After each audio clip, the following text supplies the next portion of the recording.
Kepada Tuan dan Puan, para anggota DPR yang terhormat, apa kabar hari ini? Sepertinya tak sebaik biasanya. Sama, di sini pun begitu. Kita semua memang sedang diuji. Hidup memang tak selalu baik, kan? Seperti kami-kami ini, Tuan dan Puan juga mungkin lebih banyak bekerja di rumah. Kalau lihat siaran sidang atau rapat terbuka di gedung DPR sekarang sih kelihatannya banyak kursi yang kosong. Tapi biasanya juga kosong kan ya? Tuan dan Puan anggota DPR yang terhormat, saya perhatikan parlemen-parlemen negara lain fokus melawan corona. Tapi rasa-rasanya isu-isu yang keluar dari Senayan belakangan kok kebanyakan tidak terkait corona ya? Kami malah membaca DPR bersemangat membahas isu-isu lain. Contohnya, rancangan undang-undang cipta kerja yang banyak ditolak karena dinilai mementingkan kepentingan investor di atas kebutuhan pekerja. Presiden Jokowi pekan lalu sempat menyatakan pemerintah dan DPR menunda pembahasan salah satu klaster di rancangan undang-undang itu, klaster ketenagakerjaan. Ini untuk memberi kesempatan mendalami substansi dan mendapat masukan dari banyak pihak. Berpegang pada alasan itu, maka sudah seharusnya klaster lain dalam RUU Cipta Kerja pun perlu ditinjau ulang. Karena yang lain juga bukan tanpa masalah, terutama dari perspektif lingkungan dan keadilan gender. Tidak cukup hanya menunda pembahasan satu klaster saja. Ada juga RUU lain yang masih nekat mau dibahas. Ada RUU KUHP yang tahun lalu diserbu unjuk rasa.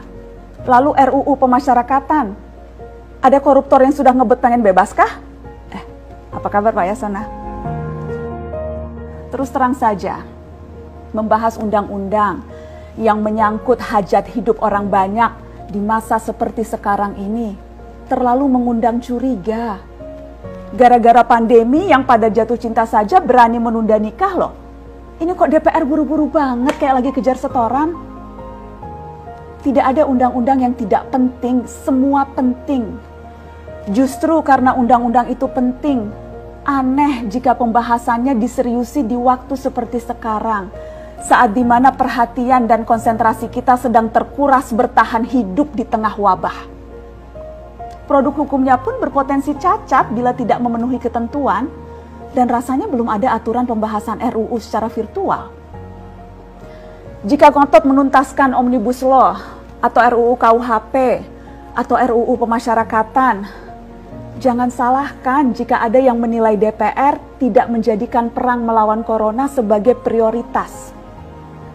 Saya percaya setiap tindakan dan keputusan di masa krisis mencerminkan skala prioritas. Atau memang inikah prioritas wakil-wakil rakyat kami saat ini? Bikin ribut juga jelas tak seharusnya jadi prioritas. Satgas COVID-19 DPR kemarin dikabarkan mengimpor jamu ilegal dari Tiongkok secara besar-besaran untuk pasien positif virus corona. Satgas kemudian membantah itu, katanya ini diproduksi di Jakarta dan merupakan sumbangan Wakil Ketua DPR RI Sufmi Dasko yang akan dibagikan gratis ke berbagai rumah sakit. Kemudian dikabarkan juga jamunya mengandung bahan berbahaya dan belum terbukti klinis.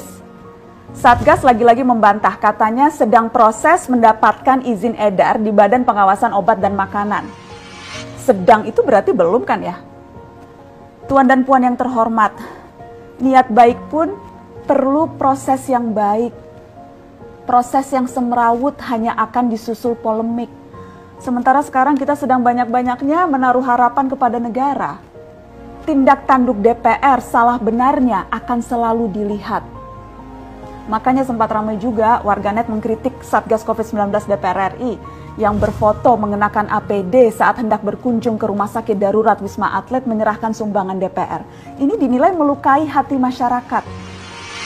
Tenaga medis kita saja bertaruh nyawa benar karena kekurangan APD. Tidak ada yang meragukan jumlah sumbangan DPR. Kami yakin pasti banyak, namanya juga DPR, beli ribuan rapid test saja mampu, ngeborong jamu apalagi. Tapi ini soal rasa dan empati. Kecuali ya, kalau yang dipakai anggota DPR itu APD yang lain, alat pelindung dewan. Salam hormat dari kami yang kalian wakili.